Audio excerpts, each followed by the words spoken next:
Là, Adam a profité de la polygamie.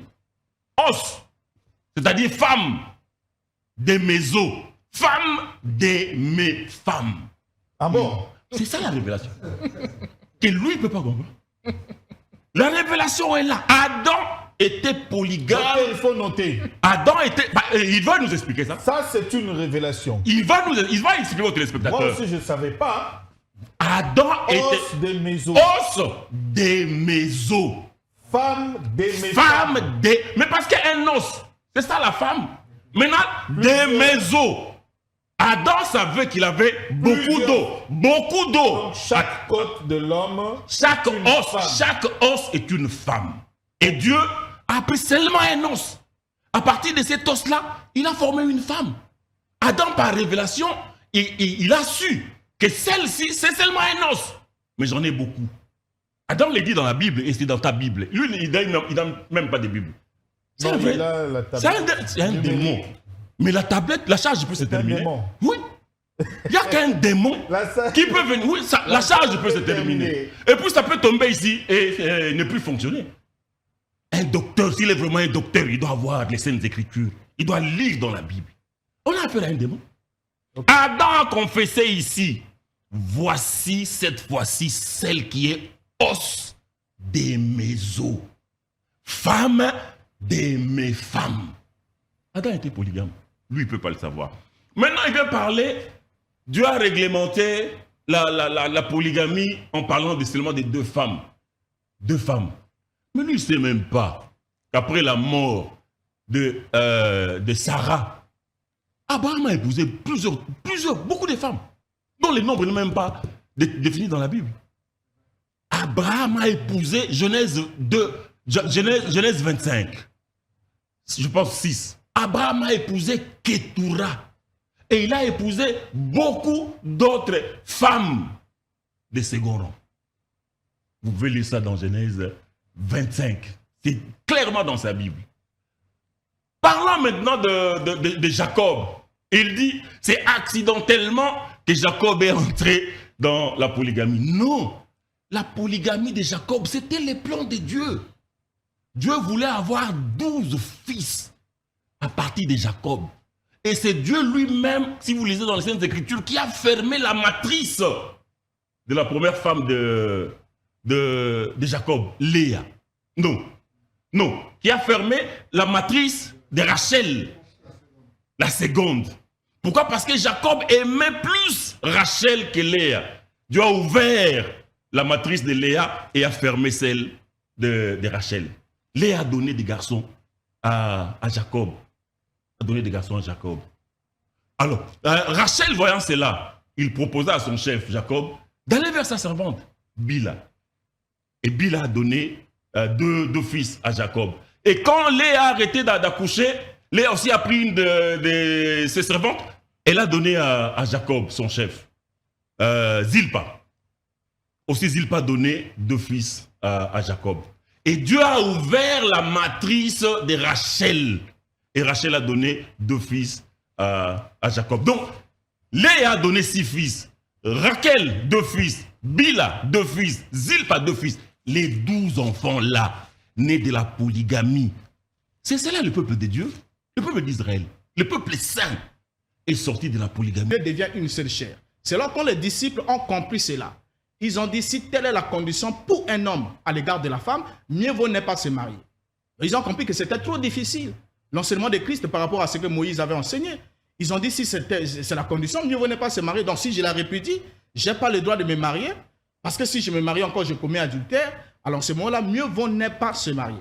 Donc, vous comprenez par là que dans l'enseignement de Christ, la polygamie n'est pas octroyée. Mais non, quand vous soulignez ensemble, vous soulignez ici très haut et très fort, voilà. Vous soulignez très haut et très fort que la polygamie, donc le fait d'avoir plusieurs femmes, donc au-delà de 2 femmes, tout cela qui n'a même pas été encadré dans la parole, c'était la volonté parfaite de Dieu et que William Branham serait venu révéler cela. Je vais vous apprendre, peut-être vous ne le savez pas. Avant que William Branham arrive, les Mormons déjà enseignaient cela et vivaient la polygamie, pratiquaient la polygamie aux États-Unis. Donc quand Branham est arrivé, il est rentré juste en contact avec ces documents-là. Et quand il a trouvé comme il prenait tous les enseignements, que les autres jetaient même à la poubelle, même si les Mormons eux-mêmes à la fin, Ils avaient dénié cela. Ils ont dit non, c'est une pratique honteuse et tout. Ils ont rejeté cela. Mais Branham est allé ramasser ça dans la poubelle et vient pour vouloir vous l'enseigner pour dire que la polygamie serait meilleure à l'adultère. Alors par là aussi, il va mentir en disant que David, par exemple, avait 500 femmes, alors que dans aucune écriture dans la Bible, David n'a jamais eu 500 femmes. Si vous comptez le nombre de femmes qu'avait David, la Bible dit clairement que David avait 2 femmes. Mais comment est-il arrivé jusqu'à 8 femmes? C'est quand le roi Saoul meurt. Selon la tradition, celui qui héritait le trône, qui recevait le trône après l'autre, il devait aussi prendre aussi les femmes du précédent roi. Vous retrouvez, c'est un grand plaisir pour ce grand rendez-vous fixé. Mesdames, Messieurs, vous le savez, c'est depuis le vendredi de la semaine passée que nous avons commencé autour du thème sur le message du temps de la fin et le porteur de ce message. Le premier débat, vous l'avez suivi, la première tendance autour de laquelle il s'est dégagé bon nombre de révélations ou bon nombre d'éléments qui nous ont permis également d'évoluer avec ce thème que nous devrions nous retrouver justement hier vendredi, mais l'occasion n'a pas été donnée, d'autant plus que le docteur Renaud Boris Mbota était empêché. Il n'a pas eu le moyen, le temps de traverser. Et aujourd'hui, il est avec nous. Ce qui revient à dire, après la première partie, qu'est-ce qu'est le message du temps de la fin? Nous continuons également aujourd'hui avec ce que nous appelons la doctrine ou les doctrines révélées du sceau, telles que la sémence du serpent, mariage et divorce, la polygamie, ainsi de suite. Raison pour laquelle aujourd'hui nous allons prendre le temps également de pouvoir examiner les prophéties du messager du temps de la fin et le message qu'il a réellement apporté, parce que c'est dans ce message apporté qu'on retrouve les grandes lignes de la prophétie qui marquent le temps de la fin également. La terminologie suite bien dans le panorama eschatologique de ce que nous appelons la fin du monde. Alors, recevoir également aujourd'hui la même tendance, nous avons le docteur Renaud Boris Mbota qui nous revient de Brazzaville. Il a traversé déjà aujourd'hui. Bienvenue, docteur. Merci d'être encore avec nous aujourd'hui. Voilà. Nous rappelons que vous avez passé pratiquement 15 ans en tant que prédicateur, pasteur, dans le message du temps de la fin. Donc, que nous appelons dans le commun de mortels dans le mouvement branhamiste. Voilà, merci beaucoup. Et nous recevons également le pasteur Anthony Chamba, que vous connaissez, qui est un aîné, un journaliste également parmi nos formateurs. Et il est dans le message, ça fait 2 longues années, on peut compter de décennies, parce que quand nous sommes arrivés en 98 à l'université Alifasik, lui était déjà vers les années terminales. Donc vous comprenez que, tout en étant dans les années terminales, le pasteur Anthony Chamba était déjà prédicateur depuis tout ce temps-là du message du temps de la fin. Bienvenue, et je précise que vous êtes membre, vous êtes dans le message du temps de la fin, mais la particularité, c'est que vous êtes de l'église primitive. Yeshua, voilà, avec le pasteur Pierre Kassamba Kana.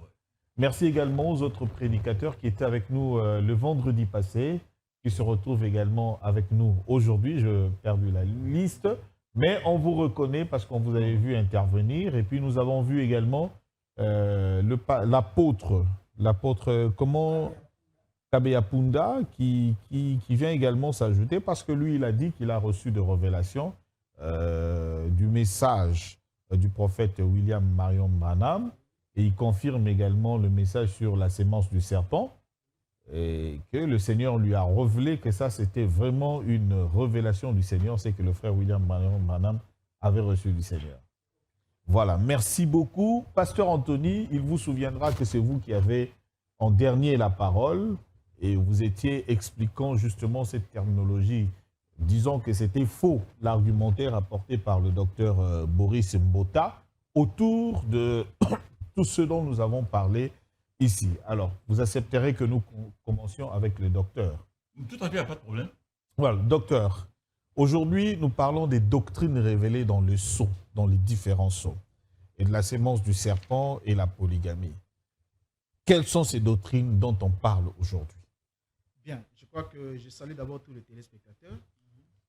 C'est avec un grand plaisir que je me tiens encore une fois de plus ici pour aborder ces questions qui sont très fondamentales parce que il est question de parler de la parole de Dieu et quand on parle de la parole de Dieu, cela engage le salut des âmes, cela engage l'éclairage et la délivrance. Vous avez 10 minutes. Alors, pour commencer, en toile de fond, j'aimerais d'abord souligner ensemble avec nous sur ce que nous nous sommes dit pour qu'on ne revienne plus.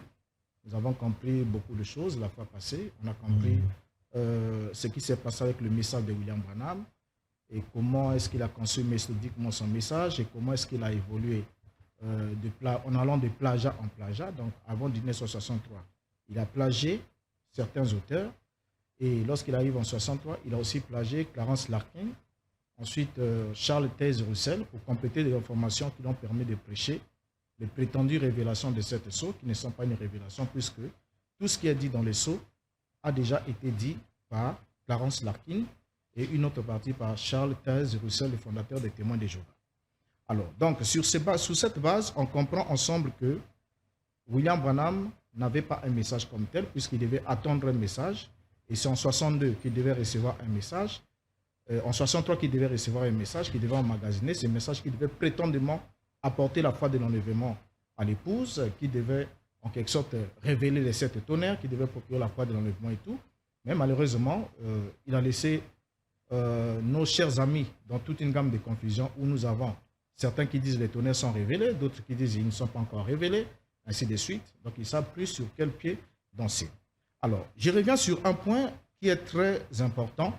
Le point concerne ce que William Branham a déclaré comme étant les mystères qui sont révélés dans le contenu des sceaux. Et là, c'est aussi une déclaration que notre cher ami le co-débatteur a cité la fois passée, en disant que quand les sceaux ont été révélés, les mystères ont été révélés, et parmi ces mystères, il y avait le mariage et le divorce, qui le résume dans l'expression polygamie, ce que Branham n'a pas dit aussi, et la sémence du serpent. Alors ça, pourquoi est-ce qu'il est dit? Il est dit simplement parce qu'il a répété ce que William Branham dit à ce sujet dans la prédication, c'est le lever du soleil prêché le 18 avril 1965. Au paragraphe 12, nous lisons Branham qui affirme ce qui suit. Et alors, c'est là qu'il m'a parlé et il m'a dit, les 7 sceaux vont être ouverts. Les 7 mystères, le mystère en 7 points de la Bible, qui avaient été cachés depuis la fondation du monde, vont être révélés. Et nous, bien que nous soyons un modeste petit groupe en comparaison du monde entier, nous avons bénéficié de ces bénédictions d'entendre ces mystères. Le mariage, le divorce, la sémence du serpent, toutes ces différentes questions nous ont été entièrement révélées, non par l'homme, mais par Dieu lui-même qui a dévoilé ces 7 mystères, ce qu'était l'Église, ce qu'elle était en Christ en commencement et qu'elle serait révélée au dernier jour. Alors déjà, en lisant ici, quand nous lisons William Branham, qui nous déclare ici que les mystères qui étaient scellés dans les sceaux ont été révélés, et c'est le mariage et le divorce, et ensuite la sémence du serpent. Il y a une chose qu'on doit d'abord notifier à William Marion Branham. Et lorsqu'on parle d'abord du mystère, le mystère c'est d'abord une vérité qui est cachée, quelque chose d'inaccessible, qui est caché et qui ne peut être connu que par le biais de la révélation, autant convenable par le moyen pourvu par Dieu et par la personne aussi que Dieu aurait pourvu. Mais en parlant ici de mariage et divorce, que nos chers amis assimilent à la polygamie, on comprend que la polygamie n'est pas quelque chose qui était mystérieux, c'est un fait social qui a toujours été, vous voyez, qui a toujours été dans la société. Et en plus, la sémence du serpent, quant à elle aussi, c'est un véritable plagiat que nous allons démontrer ici, montrant point par point que William Branham n'a fait que redire ce qui a déjà été dit au niveau du monde gnostique, au niveau de la Kabbale, au niveau de beaucoup d'autres écoles ésotériques. Et William Branham n'est pas le premier aussi à emmener cet enseignement dans le monde évangélique. Donc il y avait d'abord David Parker qui a emmené cet enseignement au niveau du monde évangélique dans les années 1956, donc bien avant William Branham, et très tôt même dans les années 1909. Alors, donc William Branham est venu bien après, apportant ce même enseignement qui était une hérésie, combattue même par Irénée, qui était l'un des pères de l'Église que William Branham reconnaît comme étant l'un des messagers. Alors, parlons ici d'un point de la polygamie. Quand on veut parler de la polygamie, on doit d'abord notifier à nos amis que la polygamie n'a jamais fait partie du plan de Dieu. Et là, on peut le définir, on peut le démontrer plusieurs fois. Lorsque Dieu a créé d'abord les êtres humains, il a institué le projet de mariage. Et pour Dieu, lorsqu'il parle dans Genèse chapitre 2, verset 18, et Dieu dit clairement, la Bible dit, l'Éternel dit, il n'est pas bon que l'homme soit seul. Et on souligne le mot seul. Je lui ferai une aide semblable à lui-même. Alors déjà, seul, c'est un adjectif qui signifie sans compagnie, sans aide, unique en son espèce. Mais quand on arrive au verset 22 de Genèse chapitre 2, la Bible dit, l'Éternel Dieu forma une femme de la côte qu'il avait prise de l'homme et il l'amena vers l'homme. Et là, ce qui n'a jamais attiré l'attention de nos chers amis, c'est une femme. Lorsqu'on parle de une femme, il voit l'expression une comme étant l'article défini, alors que une ici n'est pas un article défini, mais c'est plutôt un adjectif numéral cardinal.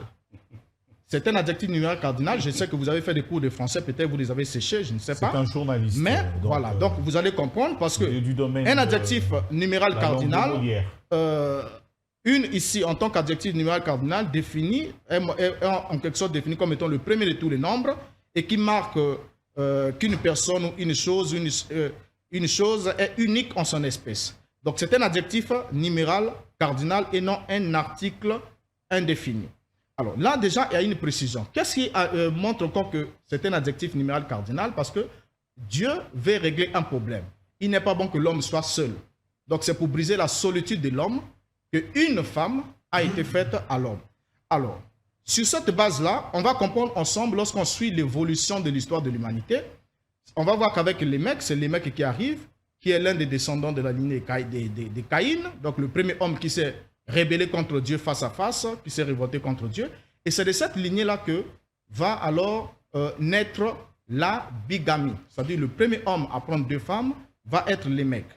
Après les mecs, nous avons Noé. Et quand Noé arrive, nous savons que Noé est rentré dans l'arche. Il avait une seule femme, vivant dans un monde corrompu qui était décidé, qui était déjà décrété à être jugé, détruit. Noé avait une seule femme, chacun de ses fils avait une seule femme. Et quand on arrive avec Abraham, qui est le patriarche, le père de la foi, Abraham va entrer accidentellement dans la bigamie à cause de l'impatience de sa femme Sarai. Lorsque la promesse est faite à Abraham, que ce dernier devrait avoir un fils, voilà qu'Abraham, Sarah étant impatiente, va proposer qu'Abraham puisse aller avec Agar. Donc Agar va entrer dans ce ménage-là, et c'est Agar qui va porter le premier enfant d'Abraham au lieu d'Isaac qui devait être promis. C'est comme ça qu'Abraham va se retrouver accidentellement dans cette affaire. Isaac, quant à lui, le deuxième patriarche, il n'a pas été polygame, il est resté avec une seule femme. Et Jacob, vous le savez très bien, il est entré aussi accidentellement dans cette affaire par la ruse de Laban. Maintenant, Dieu ne va pas s'arrêter là. Lorsque Dieu sort le peuple d'Israël de l'Égypte, Dieu va légiférer sur cette question. Et quand il va légiférer sur cette question, il va encadrer la bigamie. La bigamie, c'est-à-dire quoi? Il va dire ce qui suit dans Exode chapitre 21, le verset 10. Il dit, s'il prend une autre femme, il ne retranchera rien pour la première, à la nourriture, aux vêtements et au droit conjugal. Donc nous voyons là, il est parlé de deux femmes. Alors, il ne va pas seulement s'arrêter là, on est encadré la bigamie, il va aussi instituer ou permettre le divorce. Moïse va parler dans Deutéronome chapitre 21, le verset 15. Si un homme qui a deux femmes aime l'une et n'aime pas l'autre, et que s'il a deux fils dont le premier-né soit de la femme qu'il n'aime pas, donc vous voyez par là que Dieu se limite au chiffre 2. Et non seulement on parle de la bigamie, mais on autorise aussi par le même temps le divorce. Donc le divorce est autorisé par Moïse à partir de Deutéronome chapitre 24. Donc pour un motif quelconque, un homme pouvait répudier sa femme et épouser une autre, mais la femme qui était répudiée une fois qu'elle était partie, elle ne pouvait pas revenir vers le premier mari si le second qu'il avait acquis venait aussi à la répudier. Maintenant, quand le Christ arrive, qu'est-ce qui va se passer? Lorsque le Christ arrive, on lui pose la question. Les pharisiens vont lui poser la question de savoir pourquoi Moïse a-t-il permis qu'on puisse donner une lettre de divorce à la femme et qu'on puisse la répudier. Et c'est là que le Christ va répondre sur cette question-là concernant cet élément-là. Il va répondre tout en sachant que le divorce ne vient pas avant le mariage, donc le mariage précède le divorce. Et dans la loi, ce que Moïse avait permis ou ce qui a été légiféré et encadré, c'était la bigamie. Donc on autorisait jusqu'à la bigamie. Maintenant, lorsque le divorce aussi est arrivé, le Christ prend la parole, que je prenais le temps de lire, vous connaissez ces passages, il répond aux pharisiens, il leur dit que c'est à cause de la dureté de vos cœurs que Moïse vous a permis de le faire. Vous voyez, donc Moïse vous a permis de faire tout ça. Donc le fait d'avoir 2 femmes, le fait de divorcer, tenez-vous tranquille. Il vous a permis de le faire à cause de la dureté de votre cœur, mais il n'en a pas été ainsi au commencement. Et il va rappeler qu'est-ce qui s'est passé au commencement, parce qu'il est écrit qu'au commencement, Dieu fit l'homme et la femme, et il a dit que l'homme quittera son père et sa mère et s'attachera à sa femme, et les deux ne seront plus deux, mais ils deviendront une seule chair. Donc, la définition du mariage par le Christ, c'est le fait qu'il y ait l'addition de 2 qui se termine. Donc, 2 personnes ne doivent plus être 2 au finish, mais ils vont former une seule chair.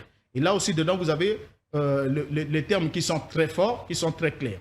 Et le Christ ne s'arrête pas là. Il descend encore pour signifier aux disciples, il leur dit, quiconque répudie sa femme, sauf pour motif d'infidélité ou de fornication, et on épouse une autre, commet adultère. Et ailleurs, il ne précise même pas le motif. Il dit seulement quiconque répudie sa femme et épouse une autre, commet adultère contre elle. Alors, déjà, vous comprenez que dans le langage de Christ, si la polygamie était quelque chose de légal, il n'y a pas de mal à répudier une femme et à épouser une autre. Mais pourquoi est-ce que si on répudie une femme sans motif valable, motif légal, et on épouse une autre, on commet adultère envers la première? Pourquoi? Parce que dans l'enseignement de Christ, les deux deviennent une seule chair. C'est là quand les disciples ont compris cela. Ils ont dit, si telle est la condition pour un homme à l'égard de la femme, mieux vaut ne pas se marier. Ils ont compris que c'était trop difficile. L'enseignement de Christ par rapport à ce que Moïse avait enseigné. Ils ont dit, si c'est la condition, mieux vaut ne pas se marier. Donc si je la répudie, je n'ai pas le droit de me marier. Parce que si je me marie encore, je commets adultère. Alors à ce moment-là, mieux vaut ne pas se marier. Donc vous comprenez par là que dans l'enseignement de Christ, la polygamie n'est pas octroyée. Mais non, quand vous soulignez ensemble, vous soulignez ici très haut et très fort, voilà. Vous soulignez très haut et très fort que la polygamie, donc le fait d'avoir plusieurs femmes, donc au-delà de 2 femmes, tout cela qui n'a même pas été encadré dans la parole, c'était la volonté parfaite de Dieu et que William Branham serait venu révéler cela. Je vais vous apprendre, peut-être vous ne le savez pas. Avant que William Branham arrive, les Mormons déjà enseignaient cela et vivaient la polygamie, pratiquaient la polygamie aux États-Unis. Donc quand Branham est arrivé, il est rentré juste en contact avec ces documents-là.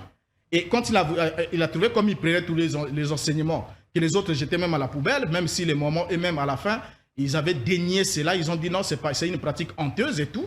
Ils ont rejeté cela, mais Branham est allé ramasser ça dans la poubelle et vient pour vouloir vous l'enseigner pour dire que la polygamie serait meilleure à l'adultère. Alors par là aussi, il va mentir en disant que David, par exemple, avait 500 femmes, alors que dans aucune écriture dans la Bible, David n'a jamais eu 500 femmes. Si vous comptez le nombre de femmes qu'avait David, la Bible dit clairement que David avait 2 femmes. Mais comment est-il arrivé jusqu'à 8 femmes? C'est quand le roi Saoul meurt. Selon la tradition, celui qui héritait le trône, qui recevait le trône après l'autre, il devait aussi prendre aussi les femmes du précédent roi. C'est comme ça que David va se retrouver avec 8 femmes. Il n'a jamais eu 500 femmes comme Branham l'a chanté dans toutes ses prédications. Ce qui est un mensonge, criard, que vous ne saurez pas vous soutenir avec votre Pasteur Anthony, vous avez également vos 10 minutes. Il a fait 13 minutes. Hein. Vous avez 10 minutes, j'ai compris. Il a fait 13 minutes. J'ai compris. Très bien. Il n'y a pas de problème. Très bien. Allez-y. Donc pour lui, vous comprenez que ce qui est révélé n'est pas une révélation, c'était déjà enseigné. Et il a donné tout l'épilogue pratiquement de tout, en commençant par Abraham, les mecs, hein, le mec, jusqu'en descendant à David. Mais c'est risible même ce qu'il dit, ça fait rire. Et puis il s'affuble des titres de docteurs en disant des choses qui font rire. C'est risible. Je vais seulement dire ceci, avant que je ne puisse les rencontrer. J'aimerais faire 1 ou 2 mises au point le concernant. La première mise au point, lorsque nous, les vendredis passés, nous défendions ici, sur ces mêmes plateaux, que le message du temps de la fin, c'était un message divin. L'ange du Seigneur avait parlé à William Marion Branham à la rivière Ohio en 1933, lui disant, de même que Jean-Baptiste avait été envoyé pour être le précurseur de la première venue de Christ, toi, Branham, tu auras un message qui sera le précurseur de la seconde venue de Christ. Et Branham a répété ça en 1962, citant même les témoins qui étaient là en 33 à la rivière. Branham a cité Madame Wilson qui a levé la main. Lui, il nous a dit ici, mes frères étaient là, il nous a dit, est-ce que vous étiez là? Lorsque Branham citait Madame Wilson, est-ce que vous étiez là? Alors, la mise au point que j'ai voulu faire, à partir de cette déclaration-là, nous avons en face de nous un incrédule. Quelqu'un qui ne croit pas. Parce que je peux dire aux téléspectateurs, tel qu'il est là, lui, il croit que le Seigneur Jésus-Christ a marché sur les eaux. Il croit que le Seigneur Jésus-Christ a ressuscité Lazare.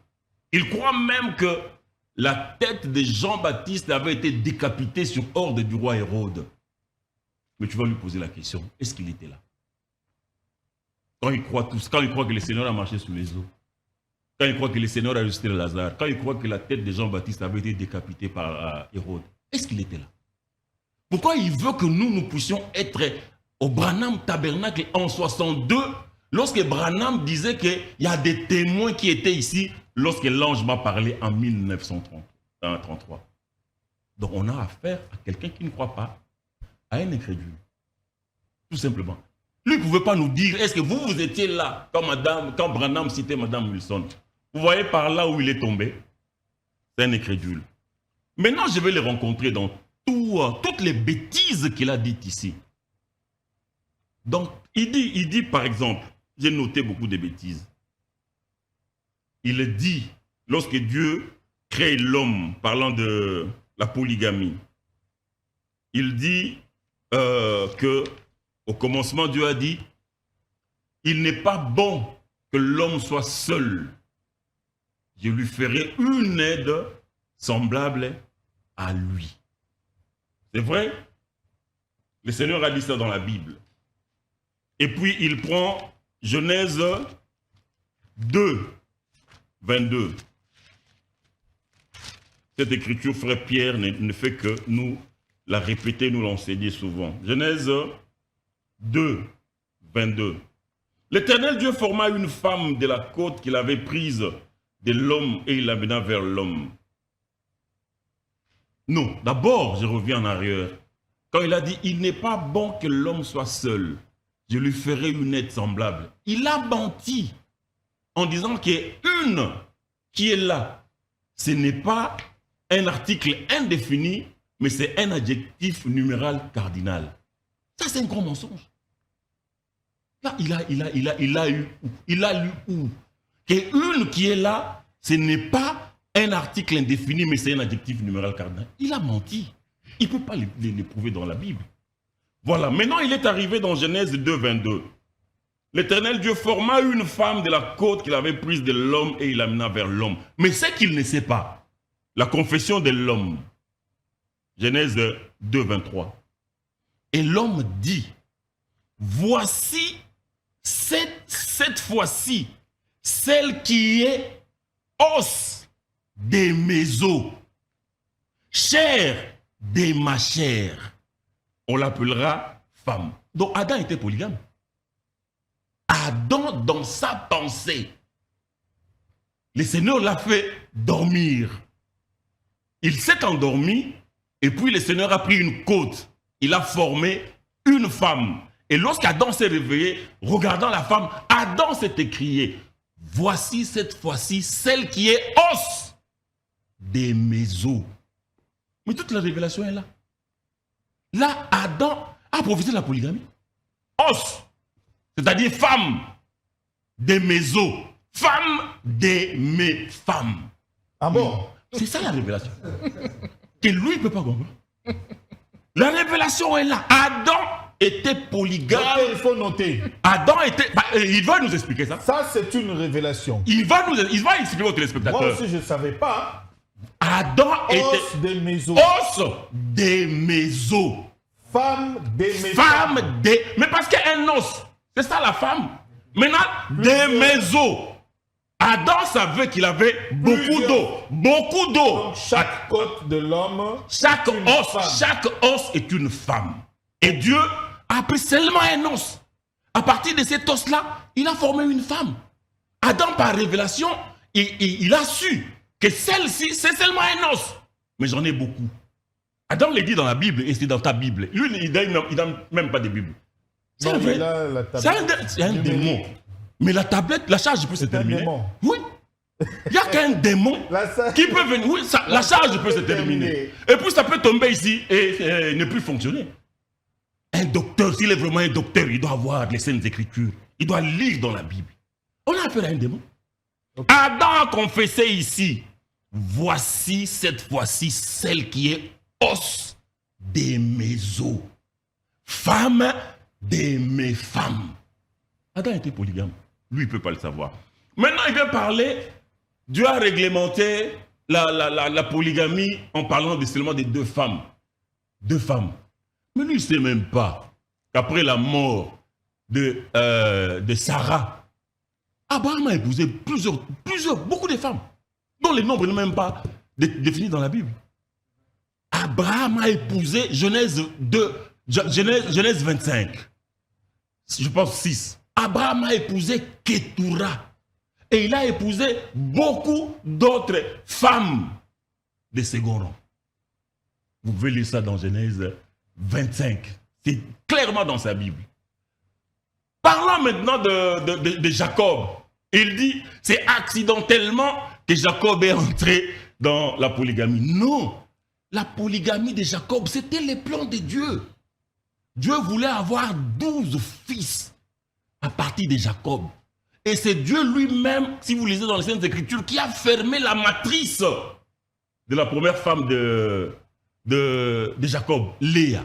Non, qui a fermé la matrice de Rachel, la seconde. Pourquoi? Parce que Jacob aimait plus Rachel que Léa. Dieu a ouvert la matrice de Léa et a fermé celle de Rachel. Léa a donné des garçons à Jacob. A donné des garçons à Jacob. Alors, Rachel, voyant cela, il proposa à son chef Jacob d'aller vers sa servante, Bila. Et Bila a donné deux fils à Jacob. Et quand Léa a arrêté d'accoucher, Léa aussi a pris une de ses servantes. Elle a donné à Jacob, son chef, Zilpa. Aussi Zilpa a donné 2 fils à Jacob. Et Dieu a ouvert la matrice de Rachel.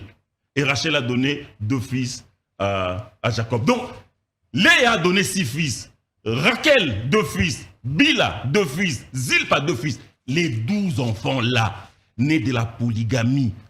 C'est cela le peuple de Dieu, le peuple d'Israël. Le peuple saint est sorti de la polygamie de Jacob. Même la Bible que nous tenons ici, c'est un livre de polygame. Lui, il ne peut pas venir attaquer la polygamie avec la Bible. Vous pouvez pas. Ce livre a été écrit par les enfants des polygames, d'un polygame. Tous les prophètes sont les fils de Jacob. Tous les apôtres sont les fils de Jacob. Même le Seigneur Yeshua Hamashia, il est fils de Jacob. Il est né dans la polygamie. Parlant de David, parce qu'il lui a parlé des chiffres, chiffre 2. Il dit que Jacob avait 8 femmes. Oh, mais non, David avait 8 femmes. Merci frère. Mais lui là, vraiment, c'est n'importe quoi. Genèse 12, 2 Samuel 12, à partir du verset 8. Le prophète Nathan dit à David, 7 d'abord. Et Nathan dit à David, tu es cet homme-là. Ainsi parle l'Éternel, le Dieu d'Israël. J'étais oint pour roi sur Israël et j'étais délivré de la main de Saül. J'étais mis en possession de la maison de ton maître. J'ai placé dans ton sein les femmes au pluriel. Pas 8. Les femmes au pluriel de ton maître. Et je t'ai donné la maison d'Israël et de Juda. Et si cela eût été peu, j'y aurais encore ajouté. Pourquoi donc as-tu méprisé la parole de l'Éternel en faisant ce qui est mal à ses yeux? Tu as frappé de l'épée Uri, le Hétien, tu as pris sa femme pour en faire ta femme. Et tu l'as tué par l'épée des fils d'Ammon. Maintenant, au verset 10, l'épée ne s'éloignera jamais de ta maison parce que tu m'as méprisé et parce que tu as pris la femme d'Uri, le Hétien, pour en faire ta femme. Ainsi parle l'Éternel, voici, je vais faire sortir de ta maison le malheur contre toi. Et je vais prendre sous tes yeux tes propres femmes, au pluriel, qui n'étaient pas 8, mais selon la révélation, le prophète Branham a dit, elles étaient à 500, parce que son fils Shlomo a eu le double. 1000. De son père Comme David. vous 1000. avez atteint Merci. le chrono, je pose une question de relance. Oui. Alors, en quoi cela est une révélation? Parce que vous le lisez déjà dans la Bible, on parle de la polygamie ici. Mais Si les vous prophètes- pouvez répondre rapidement. Très comme ça, bien. je donne Mais le la prophète parole. Branham dit ceci. Mariage et divorce. Prêché le 21 février 65. Il le dit au paragraphe 4. Au paragraphe 5. Après 4. Ce matin, nous allons examiner ces glorieux sujets, mariage et divorce. Et la raison pour laquelle j'en fais un sujet de l'école de dimanche, c'est afin que nous puissions bien en parler et prendre tout notre temps. Au lieu d'en faire une prédication, ce sera un enseignement tiré de l'écriture. La polygamie est un enseignement tiré de l'écriture. Parce que lui l'a dit, c'était un fait social. Mais qui en est l'auteur? Voilà. Qui est l'auteur de la polygamie? Puisqu'il a dit c'est un fait social. Alors, Branham a montré ici, la polygamie est une institution divine.